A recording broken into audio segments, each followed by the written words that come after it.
Temanya adalah kesetiaan dan korban. Saudara, di ayat yang ke-31 dari Lukas pasal 15. Ini menarik sekali, saudara. Karena di sini dikatakan kata ayahnya kepadanya, "Anakku, engkau selalu bersama-sama dengan aku, dan segala kepunyaanku adalah kepunyaanmu." Saudara, apa yang disampaikan oleh ayahnya kepada anak yang sulung ini, buat saya merema sekali, karena ini berbicara tentang unity, tentang kesehatan. Karena kalau saudara lihat dari kisah ini, bagaimana kakaknya atau anak yang sulung ini, dia komplain dengan bapaknya, dia protes, dia mempertanyakan tindakan ayahnya terhadap adiknya yang kembali. Tapi ayahnya berbicara tentang kesatuan. Saudara dikasih Tuhan, saya melihat bahwa kesatuan ini penting sekali.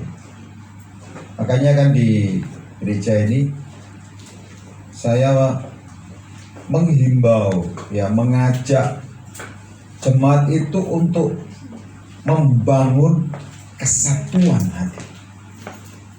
Makanya saudara kalau ingin bangun kesatuan hati sama-sama, ya di FA. Karena apa, saudara? Saya melihat beberapa gereja itu bertumbuh, dan gereja bisa membangun itu kesatuan, bukan uang. Saya membaca bukunya, ada satu hamba Tuhan, dia dari Korea. Dia membangun gereja di tahun 80-an, 90. Dan dia katakan, gereja ini jadi bukan karena uang, tetapi dimulai dengan kesatuan. Sehingga doa orang yang unity, yang sehati ini menggoncangkan, seperti kita lagi katakan, bukan hanya bumi langit goncang. Sehingga waktu itu terjadi krisis moneter. Di tengah-tengah krisis moneter itu ada seseorang yang mempersembahkan hartanya, dan itu menjadi pematik, saudara. Dan setelah itu orang itu diberkati luar biasa. Banyak orang setelah diberkati lupa, saudara. Dan saudara, gereja itu bertumbuh dan sampai bisa menyelesaikan pembangunan di atas area 1,6 atau 16.000 meter persegi, saudara. Dan saya juga mendengar kesaksian Pak Abraham Alektan Saputra almarhum, dan juga membaca bukunya. Nginden ini jadi itu karena unity. Yang ditekankan bapaknya kepada anaknya itu adalah kesatuan hati. Adikmu pulang. Kenapa? Ini anak sulung ini dia komplain bapak. Bapak ini mungkin punya keputusan yang salah ini. Kenapa? Ayat 30 berkata, baru saja anak bapak yang telah memboroskan harta kekayaan bapak bersama-sama dengan pelacur-pelacur, maka bapak menyembelih anak lembu tambun itu untuk dia. Dia mengkoreksi keputusan ayahnya. Nah, mari kita lihat, saudara. Sebenarnya, saudara, perumpamaan tentang anak yang hilang ini, dan saya melihat dua anaknya ini hilang, saudara. Yang sulung itu hilang di rumahnya, dia nggak kerasa, ya kan? Dia lebih mencintai sahabat-sahabatnya, dia senang di ladang, dia tidak membangun relationship dengan ayahnya. Jadi hilang di rumah, nggak suka di rumah. Tapi yang bungsu itu hilang di luar rumah, saudara. Dia lari dari rumah dan foya-foya. Ini tidak bisa dilepaskan dari perumpamaan sebelumnya, saudara. Karena apa? 3 perumpamaan. Yang pertama ini bicara tentang gembala dan domba. Gembala itu punya 100 ekor domba, hilang 1 dicari, saudara.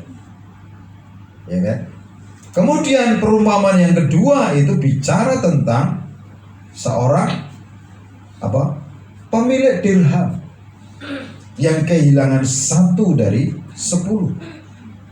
Kehilangan 10%, saudara. 1 dari 10 itu 10%. Dan yang ketiga antara bapak dengan anak. Bapak yang kehilangan anaknya. Domba yang hilang, dirham yang hilang, dan anak yang hilang. Itu sebenarnya, saudara, Tuhan Yesus sedang menjawab pertanyaan orang-orang Farisi dan ahli-ahli Taurat. Karena Tuhan Yesus kalau sama murid-muridnya, kan murid Tuhan Yesus kan banyak yang bodoh latar belakangnya, nelayan, ya, orang-orang yang tidak terbelajar, maka dia berbicara terus terang. Tetapi ketika berhadapan dengan orang-orang Farisi dan ahli-ahli Taurat, sudah dia berbicara dengan perumpamaan. Nah, ini. Makanya saya ini gini, sudah gembala sekian tahun.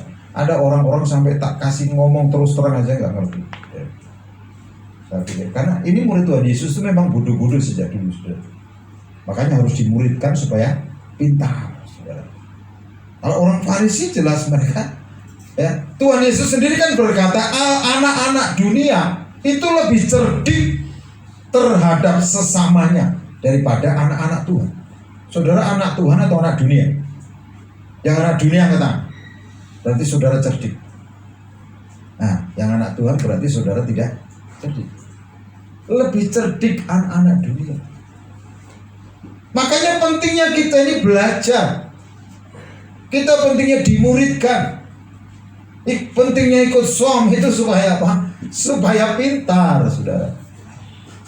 Para pemungut cukai dan orang-orang berdosa biasanya datang kepada Yesus untuk mendengarkan dia. Perhatikan reaksi atau respon orang-orang Farisi dan ahli-ahli Taurat.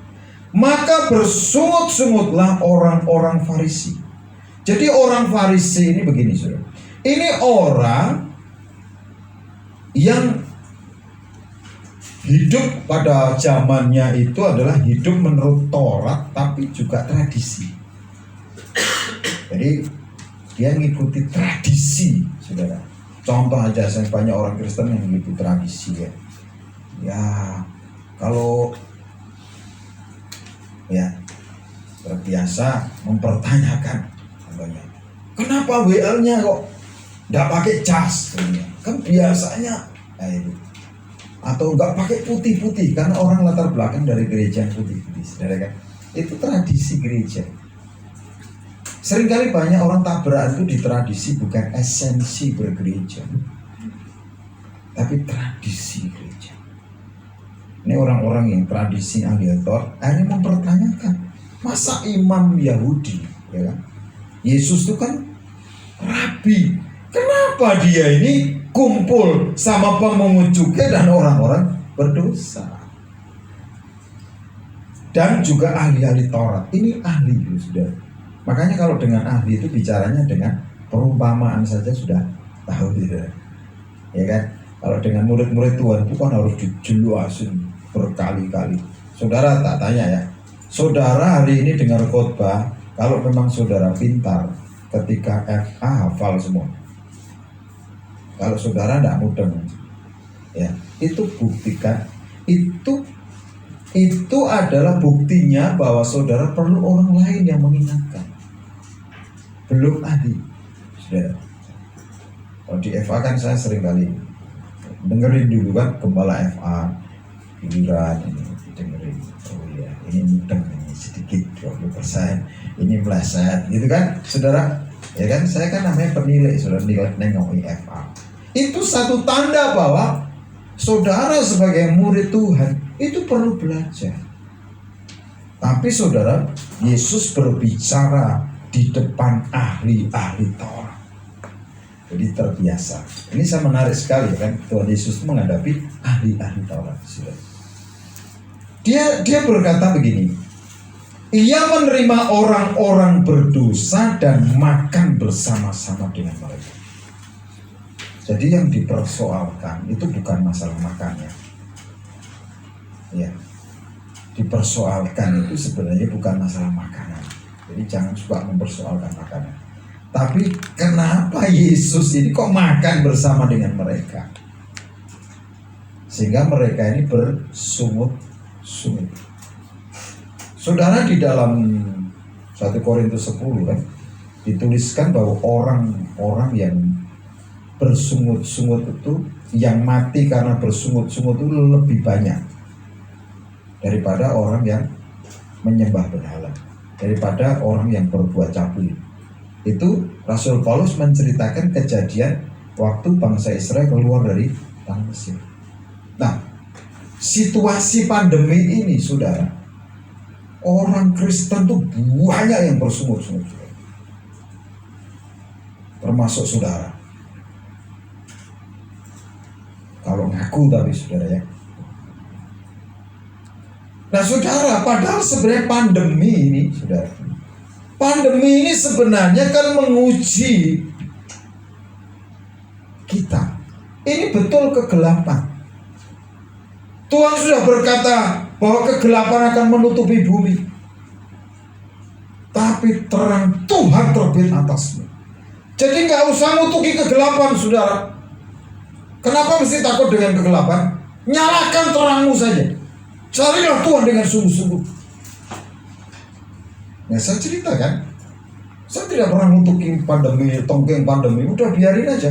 Saya malah senang, ya kan? Kenapa? Saya bisa tahu mana orang beriman, mana orang tidak beriman. Saya bisa tahu arti takut. Saya juga takut ketika masuk Surabaya, tapi saya punya Tuhan yang jauh melampaui rasa takut saya. Dan damai sejahtera itu akan menuntun. Betul, saudara, selesai. Justru saya karena pandemi ini bisa selesai, ya kan? Saya bisa lanjutin kuliah S2. Saya justru penerima penghargaan karena pandemi, saudara. Saya bisa misi dengan biaya murah karena pandemi ini. Tidak perlu datang ke Sulawesi, ke Sumatera. Saya bisa satu ruang di Zoom, bisa berkomunikasi dengan teman-teman. Ini karena pandemi. Zoom ini sudah laris ketika pandemi. Saya kemarin bisa Natalan dengan Pak Luhut Binsar Panjaitan, ya kan? Coba kalau enggak pandemi. Makanya saya berkata terima kasih pandemi. Akhirnya saya bisa Natalan bareng Pak Luhut Binsar Panjaitan. Murah, saudara.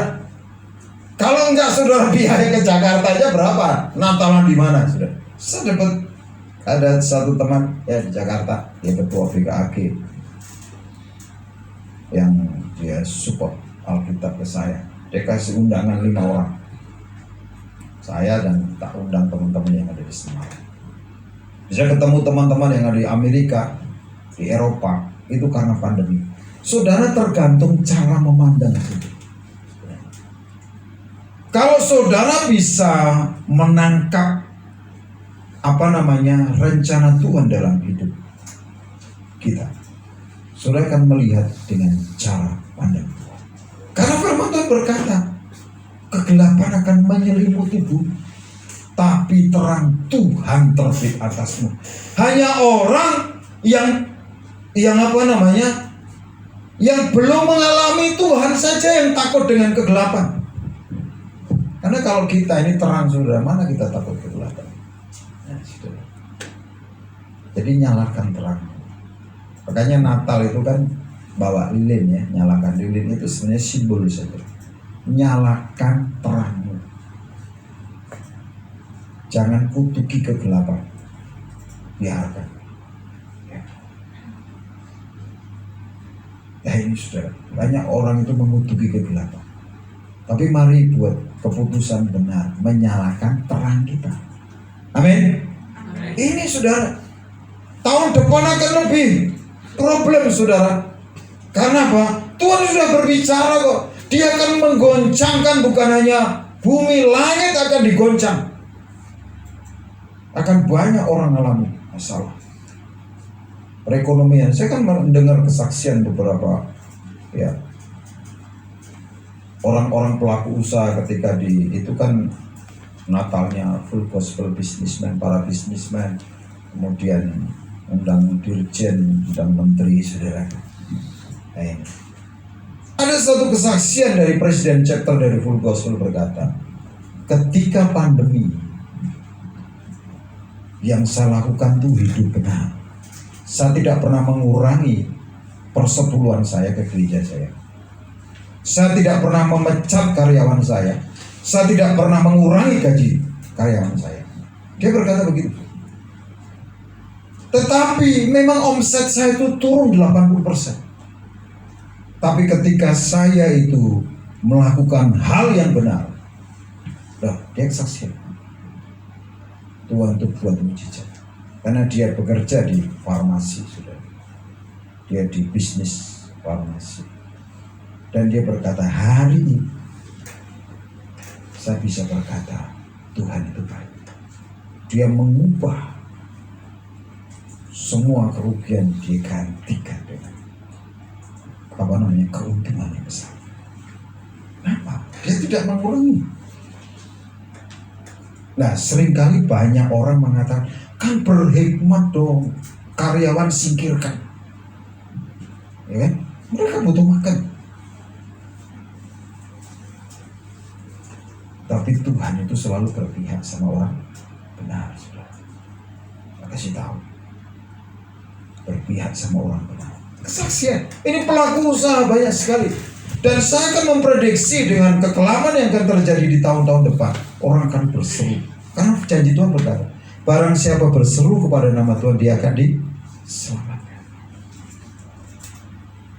Dan ini waktunya kita akan menolong jiwa-jiwa. Makanya mulai, saudara, kita tuh melihat apa yang mesti kita kerjakan, apa yang mesti kita lakukan. Saya tadi cerita dari pelayanannya Upi, karena Upi ini kan punya pelayanan calis tuh, dia les gratis, dampingin buat PR deh, sama baca tulis itu. Tapi saya mau lihat yang lalu, bisa melihat apa yang bisa kami lakukan, dan akhirnya bisa menyalurkan beasiswa. Saya melihat lagi masalah yang terjadi, yaitu apa? Orang tua atau anak-anak ini ada beberapa yang lahir karena belum menikah orang tua, dan mereka terancam akan kehilangan hak-hak sipil mereka. Maka saya mulai bekerja sama yang Kristen, nanti saya layani pernikahan massal. Ya, nanti Mbak Upi ikut pernikahan massal juga. Yang saya sudah komunikasi dengan anggota dewan. Nanti tolong ya, kalau yang muslim, saudara sepupu kita, tolong saya minta dibawakan Pak Kiai, dikenalkan Pak Kiai, supaya jangan berkata sama Kristen kan. Tapi saudara, ini karena melihat ya kota ini, kebutuhan kota ini, diperlukan banyak relawan, saudara. Saya ini karena jadi relawannya Tuhan, maka saya selalu berkata Tuhan yang memberkati ya. Tuhan yang menghargai. Karena janji Tuhan apa? Setiap jerih lelah kita di dalam Tuhan itu tidak sia-sia. Maka jangan hitung-hitungan sama Tuhan. Banyak orang hitung-hitungan malah akhirnya sekarang teruji, saudara. Ya, teruji. Nah, kita akan belajar 3 hal, saudara. Ini baru pendahuluannya sudah banyak, saudara. Yang pertama adalah apa? Kesetiaan dan pengorbanan Tuhan Yesus untuk menyelamatkan manusia. Dari kisah ini sebenarnya dia ingin menjelaskan kepada orang-orang Farisi dan ahli-ahli Taurat bahwa dia ini apa? Mengasihi semua. Ini kita lihat bagaimana sebagai seorang gembala, Yesus itu mencari 1 dari 100 yang hilang. Ini kan bicara pengorbanan. Dia temukan. Karena orang mencari itu kan setia. Cari. Kemudian dari perumpamaan tentang dirham, ya. Ini kan dia sebagai pemilik dirham, dia juga mencari, saudara. Ada banyak orang yang kehilangan potensi-potensinya. Saudara, ini dirham itu bicara tentang potensi, bicara tentang sesuatu yang berharga. Banyak orang itu di saat pandemi itu kehilangan potensinya. Kenapa? Karena takut, karena khawatir. Hancurkan. Jadi kita ini jangan nengkingi setan. Setannya ini ada pada diri sendiri. Ini dalih-dalih ini adalah tembok-tembok yang harus diruntuhkan. Bukan meruntuhkan tembok orang lain. Robohkan tembok-tembok. Ini loh dalih, ini kan tembok yang tebal. Nah, ini sesuatu yang berharga supaya muncul. Dirham itu sesuatu yang berharga. Dan dia, ya, kesetiaan dan pengorbanannya bagaimana, ya, dia tunjukkan sebagai seorang ayah ketika anak bungsu pulang. Saudara lihat di ayat yang ke berapa ini? 23 ya. Di sini dari 22 dikatakan, tetapi ayah itu berkata kepada hamba-hambanya, lekaslah bawa kemari jubah yang terbaik. Pakaikanlah itu kepadanya dan kenakanlah cincin pada jarinya dan sepatu pada kakinya. Dan ambillah anak lembu tambun itu, sembelihlah dia, dan marilah kita makan dan bersukacita. Karena ada anaknya yang kembali. Ada 1 orang yang bertobat, ya kan? Ini saudara. Jadi Tuhan Yesus sedang berbicara tentang kesetiaannya menantikan anaknya pulang. Dia berkorban, potong. Namanya korban itu potong. Kalau saudara ini ya, persembahan itu ekspresi korban, saudara. Nah, saudara, ini ekspresi korban, saudara. Jadi ini Yesus itu apa? Saking bersukacitanya. Makanya firman Tuhan di bagian lain berkata, 1 orang bertobat, seisi surga bersorak-sorak. Ini yang pertama. Dan Yesus memberikan teladannya sampai dia mati, korban mati di kayu salib. Yang kedua, saudara, dari kisah ini kita belajar tentang kasih. Ia menggambarkan tadi bahwa dirinya itu sebagai seorang gembala, sebagai seorang pemilik dirham, karena mengasihi, sebagai seorang ayah. Ya. Dia ingin mengembalikan, ya tadi sudah saya mengembalikan posisi anaknya dengan diberikan apa? Dipakaikan jubah, dikenakan cincin di pada jarinya dan sepatu pada kaki. Itu ingin dikembalikan, didandani, saudara. Yang ketiga, saudara, kita lihat tentang respon yang benar. Ini penting sekali ya. Banyak orang-orang di situasi seperti ini sudah kesulitan, responnya nggak benar, saudara ya. Di dalam ayat yang ke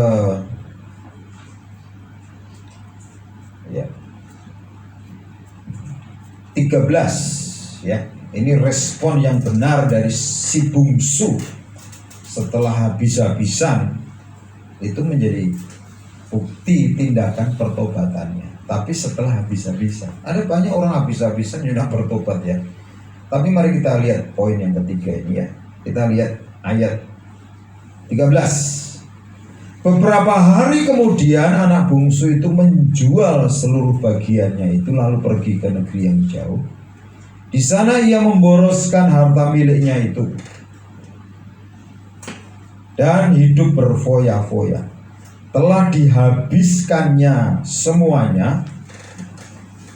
Setelah dihabiskannya semuanya, timbullah bencana kelaparan di dalam negeri itu, dan ia pun mulai melarat. Jadi bencana kelaparan. Saya sering kali begini, kalau lihat orang itu ya, setelah sungguh-sungguh dengan Tuhan diberkati, saya bilang, kalau dia tidak sungguh-sungguh, tak hitung 7 tahun. Dari mana tahu? Dari kisah anak yang ini hilang. Ketika dia jauh dari bapaknya, dia akan mengalami fase di mana timbul bencana kelaparan. Dan akhirnya apa? Habis hartanya. Makanya saudara, saya poin ini menarik sekali. Kenapa? Dikatakan begini. Timbullah bencana kelaparan di dalam negeri itu dan ia pun mulai melarat. Lalu ia pergi dan bekerja pada seorang majikan di negeri itu. Orang itu menyuruhnya ke ladang untuk menjaga babinya. Kenapa? Karena anak ini tidak pernah mau belajar bekerja. Satu-satunya yang bisa dia kerjakan adalah jaga babi, sudah. Tapi kalau saudara lihat anak sulung itu kan giat kerja, ya kan? Dia bekerja di ladang sampai pesta di rumah saja dia sampai nggak tahu. Dia kerja keras, kerja, sudah. Tapi si bungsu ini, makanya kalau saudara punya anak itu dilatih semua harus bisa. Nah kita perhatikan di sini, ini anak bungsu, nggak dilatih di rumahnya, saudara. Sehingga apa kerjaan yang dia bisa ya adalah jaga babi.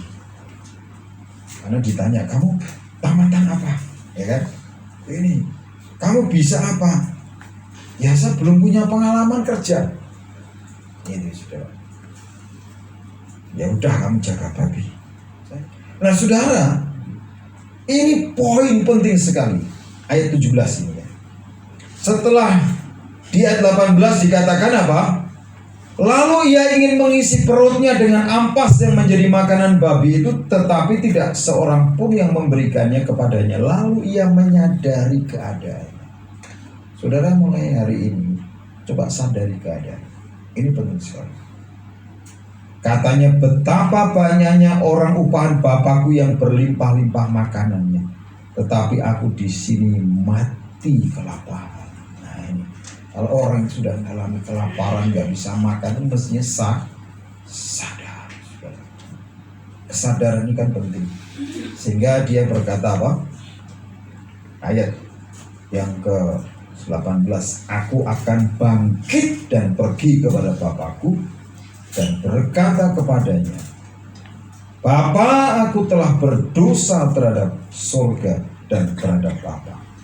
Aku tidak layak lagi disebutkan anak Bapa. Jadikanlah aku sebagai salah seorang upahan Bapa. Maka bangkitlah ia dan pergi kepada Bapa. Ini respon yang benar dari si bungsu. Saya kadang-kadang orang sudah sampai makan aja susah, nggak bertobat. Wah, makanya kita ini saudara, saya ini melihat tahun depan ini sudah akan ada banyak pertobatan. Kenapa? Ini banyak goncangan-goncangan di sektor perekonomian. Dan ini waktu dan terjadi penuhan jiwa-jiwa. Nah, saudara harus siap mulai sekarang. Makanya pandemi itu adalah di mana kita sedang dilatih Tuhan untuk melihat dengan jelas, untuk mendengar dengan jelas, untuk memberi kekuatan iman sehingga kita bisa mengulurkan tangan dengan kuat, bisa melangkah kaki kita dengan kuat. Ini di saat-saat pandemi kita ini sedang dilatih, saudara. Makanya saudara, ada masa di mana orang-orang mengalami ketiadaan dan dia akan berseru kepada Tuhan. Dan siapa yang harus menjawab? Siapa yang akan jadi perpanjangan tangan Tuhan? Bukankah saya dan saudara? Dan saya akan melihat kota ini akan Tuhan. Saya mulai melihat pijakan-pijakan yang jelas. Makanya Bapak Ibu Saudara, poin yang ketiga ini adalah respon yang benar dari si bungsu yang karena ketiadaannya menjadi apa? Ketiadaannya itu dia melangkah tindakan. Itu tindakannya itu bukti pertobatannya, saudara. Makanya berdoa, saudara, curahkan hujan pertobatan. Tuhan curahkan hujan pertobatan. Terjadi kebangunan rohani. Amin. Ini waktunya sudah terlibat dimulai dari mana? Doa. Saya juga gitu. Mulai dari mana? Doa. Doa, doa, doa. Diajak doa, dali. Tapi mulai sekarang kita mulai banyak berdoa. Amin. Mari kita bangkit berdiri, saudara. Karena Tuhan sedang memanggil saudara dan saya untuk menjadi penuhan dari saya. Mari kita berdoa. Dan satu pujian. Bapak, terima kasih untuk anugerah. Kami menghancurkan setiap dalih-dalih. Bahkan kami melumpuhkannya di dalam nama Yesus Kristus. Kami tahu bahwa Tuhan yang setia untuk mengajarkan kepada kami kesetiaan-Mu dan pengorbanan. Akan Kau rela mati buat kami. Kau seorang Bapa, Kau seorang gembala buat kami. Engkau pemilik setiap potensi-potensi dari Tuhan. Kami tidak menyadari karena pandemi ini potensi-potensi kami menjadi hilang. Kapasitas kami mengecil. Tapi hari ini kami disadarkan, kami mau bertobat, mau berespon benar untuk kembali kepadamu ya Tuhan, seperti si bungsu. Sebab Engkau Bapa buat kami, Engkau gembala bagi kami yang tidak pernah meninggalkan domba-domba. Terima kasih Tuhan, karena Engkau merindukan tidak ada seorang pun binasa, tapi setiap lutut berteduh dan segala lidah mengaku bahwa Yesus Kristus adalah Tuhan. Dan malam hari ini saudara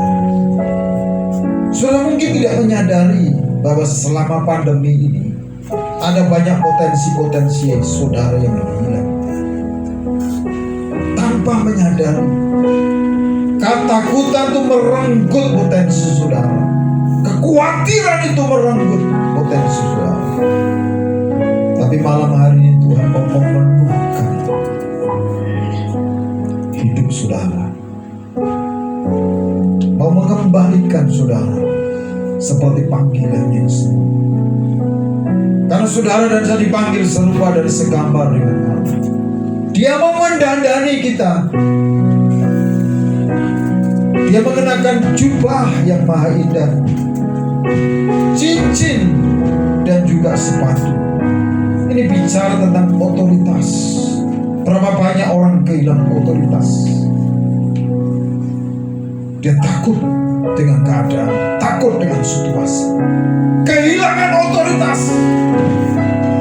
Bukankah Tuhan Yesus berkata, kalau Roh Kudus turun atas kamu, kamu terima kuasa. Di manakah kuasa? Dan kamu akan jadi saksi. Apa yang sudah saudara saksikan kepada orang lain, yang sedang hari-hari menghadapi kegelapan, yang sedang mengalami ketawaran hati, ketakutan. Bukan Tuhan, firman Tuhan berkata, bangkit dan jadilah terang, sebab terangmu itu datang. Jangan menjadi sama dengan dunia ini, menikmati kegelapan, tapi nyalakan terangmu.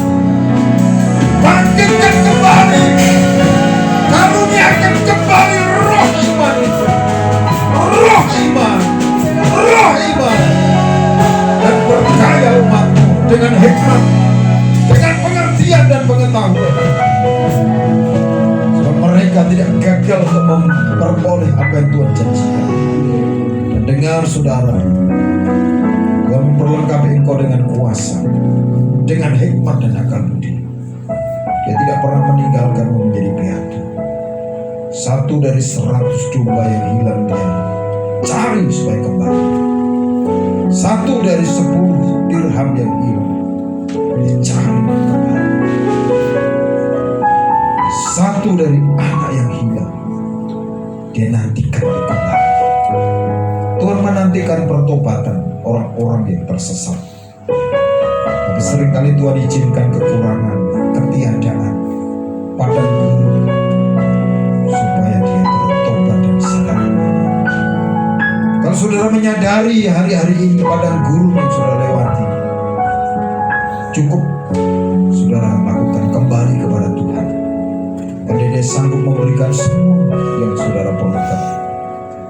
Dan Tuhan akan mendandani saudara kembali dengan jubah yang maha indah, dengan cincin di jari, bicara otoritas, dan sepatu kasut. Karena firman Tuhan berkata, kamu akan menginjak ular dan kalajengking. Maka kita perlu kasut keselamatan, kasut kerelaan untuk memberitakan Injil.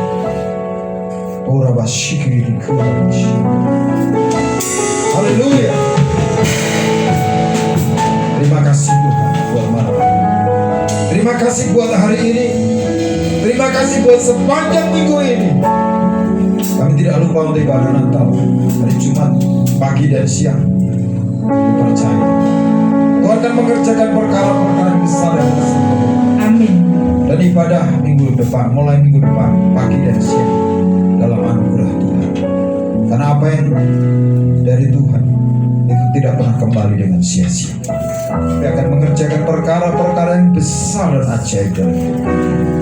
Dan sebelum kami jadi berkat dan kembali kami ke rumah kami masing-masing, Tuhan berkati kami lebih dulu. Karena kami tahu bahwa orang-orang yang diberkati Tuhan, apa saja yang dikerjakannya berhasil. Dia akan beruntung di segala jalan-jalan. Terima kasih, terima kasih.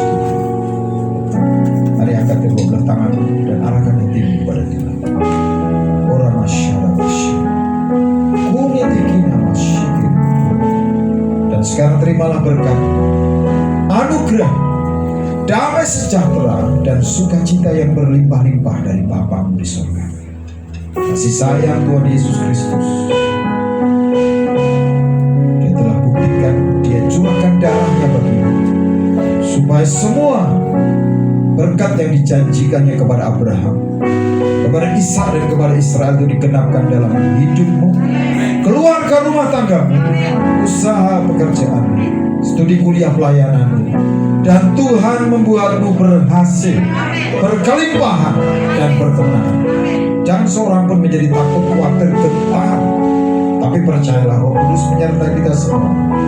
Mulai malam hari ini bahkan sampai selama-lamanya, sampai Maranatha, sampai Tuhan datang kembali dan membawa kita masuk dalam kemuliaan-Nya yang kekal. Haleluya. Dan semua yang percaya diberkati dan siap jadi berkat, dalam nama Tuhan Yesus sama-sama berkata, amin.